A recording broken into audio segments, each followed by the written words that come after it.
Hello friends, welcome to our channel. ఈరోజు క్లాస్లో ఈ క్వశ్చన్ సాల్వ్ చేస్తున్నాం. ఇక్కడ ఏంటంటే 3 ఈక్వేషన్స్ ఇచ్చి క్రేమర్ రూల్ని యూజ్ చేసి క్వశ్చన్ సాల్వ్ చేయమని చెప్తున్నారు. సో లేట్ చేయకుండా క్వశ్చన్ని సాల్వ్ చేద్దాం. ఫస్ట్ స్టెప్ మనకి ఈక్వేషన్స్ చూసుకుంటే ఏ టైప్లో ఉన్నాయి, ఈ ఫార్మేట్లో ఉన్నాయి కదా. సో దాన్ని నేను ఏఎక్స్ ఈక్వల్స్ టు డీగా రాసుకుంటున్నా. ఓకేనా. అయితే ఏ అంటే ఏంది, క్యాపిటల్ ఏ అంటే ఎక్స్ వై జెడ్ యొక్క కోఎఫిషియన్స్. ఓకేనా. ఎక్స్ వచ్చేసి ఇచ్చిన variables X Y Z and D వచ్చేసి కాన్స్టెంట్ టర్మ్స్. ఓకే.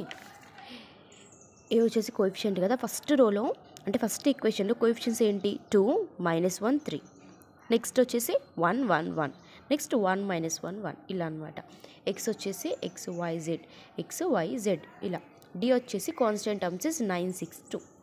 ఫస్ట్ మనం క్రేమర్ రూల్లో చేయాల్సిన పని ఏంటంటే డెట్ని ఫైండ్ అవుట్ చేయాలి. డెట్ ఈజ్ ఈక్వల్ టు 0 వస్తుందా, నాట్ ఈక్వల్ టు 0 వస్తుందా చెక్ చేయాలి. నాట్ ఈక్వల్ టు 0 వస్తేనే మనం క్రేమర్ రూల్ని అప్లై చేయడానికి ఉంటుంది. ఈజ్ ఈక్వల్ టు 0 వస్తే రాదు. అది మీకు క్వశ్చన్ ఎందుకు రాదో మీకు లాస్ట్ ఎండింగ్లో చెప్తాను. ఓకేనా.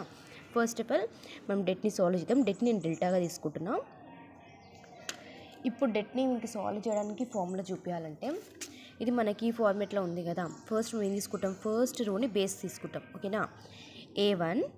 ఇప్పుడు రోని కాలమ్ని తీసేస్తే ఈ part sub matrices and minus A2ని ఇక్కడ రోని కాలం తీసేస్తే B1 B3 C1 C3 plus A3 find out చేయడానికి A3 determinant of B1 B2 C1 C2 ఇక్కడ ఈ పార్ట్. మళ్ళీ దీన్ని క్రాస్ మల్టిప్లికేషన్ చేసుకుంటూ వెళ్తాం అనమాట. ఓకేనా. ఇది ఫార్ములా. ఇప్పుడు దీని ప్రకారం సాల్వ్ చేద్దాం. ఫస్ట్ 2 ఇంటూ రోని కాలం తీసేసి మనకు మిగిలిన పార్ట్ వచ్చేసి ఇది 1 ఇంటూ 1 ఇస్ 1.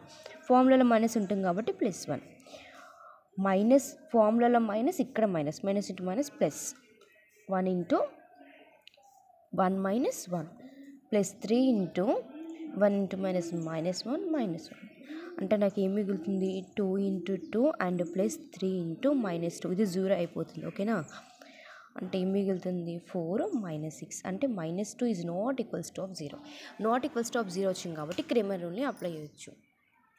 డెట్ 1ని సాల్వ్ చేసేటప్పుడు ఏం చేయాలంటే ఫస్ట్ కాలం ఏదైతే ఉంటుందో ఫస్ట్ కాలం ప్లేస్లో రీప్లేస్ చేసి మన ఏవైతే కాన్స్టెంట్ టర్మ్స్ ఉంటాయి కదా ఆ టర్మ్స్ని ఫస్ట్ కాలం ప్లేస్లో పెడతాం. Next second and third column same as it is రాస్తాం. ఓకేనా. ఇప్పుడు మనం డెట్ సాల్వ్ చేద్దాం. And 9 into 1 into 1 is 1 and minus into minus plus 1 and +1 ఇక్కడ మళ్ళీ తీసేసి మనకు 6 1 6 -2 ప్లస్ 3 ఇంటూ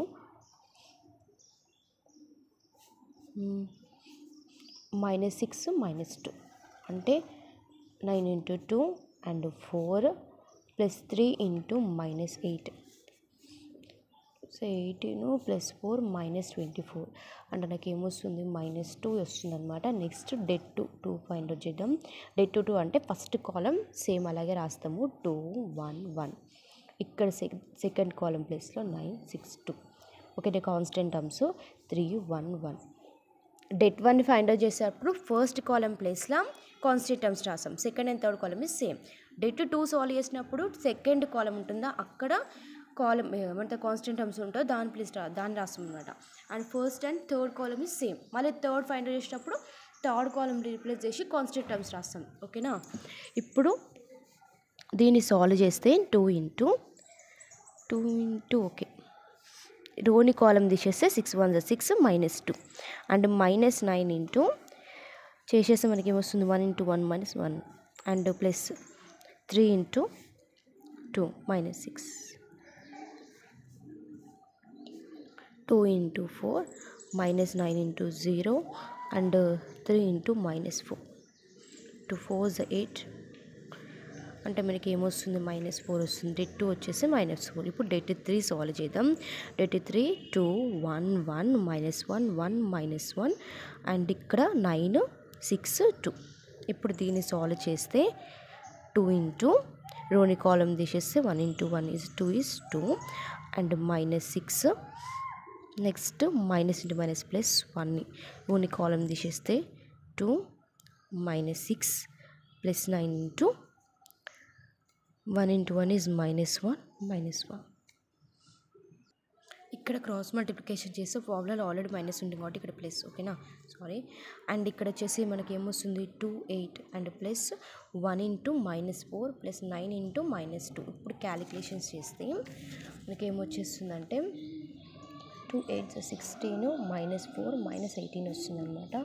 సో ఇది మనకు ఆన్సర్ చేస్తే ఎంత వస్తుంది, -6గా వస్తుంది. అంటే det 3 వచ్చేసి -6. ఇప్పుడు మనం ఫార్ములాలో సబ్స్టిట్యూట్ చేస్తే x is equals to det 1 by delta and y is equals to det 2 by det and z is equals to det 3 by det.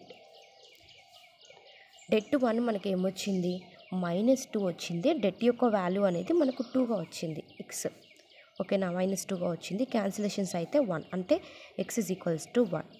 Next y is equals to det 2 అనేది మనకు -4గా వచ్చింది, det వచ్చేసి -2గా వచ్చింది. So మనకి వచ్చేసి 2 1s 2 2s అంటే y is equals to 2. Next z is equals to -6 by -2 cancellations అయితే 3 అంటే z is equals to 3. Suppose మనకు det యొక్క వాల్యూ 0నే వచ్చింది అనుకోండి, అప్పుడు మనం ఏం చేస్తాం, ఫర్ ఎగ్జాంపుల్ ఎక్స్ని ఫైండ్ అవుట్ చేస్తే det 1 బై డెల్టా కదా, det 1 అంటే వాల్యూ మనకి ఎంత వచ్చింది 2, det యొక్క వాల్యూ 0, -2 బై 0 మనకు వాల్యూ ఫైండ్ అవుట్ చేయడానికి వస్తుంది, రాదు, ఎంత అన్డిఫైన్ అనమాట. అంత కాల్సి మీరు ఫోన్లో టైప్ చేసుకొని చూడండి, మన క్యాల్సి ఉంటుంది కదా, అందులో చేస్తే ఎర్రర్ అని వస్తుంది అనమాట. సో ఇందుకే మనకు ≠0 వస్తేనే క్రెమర్ రూల్ అని అప్లై చేయడానికి వస్తుంది, ఓకేనా. Thank you friends, subscribe my channel please.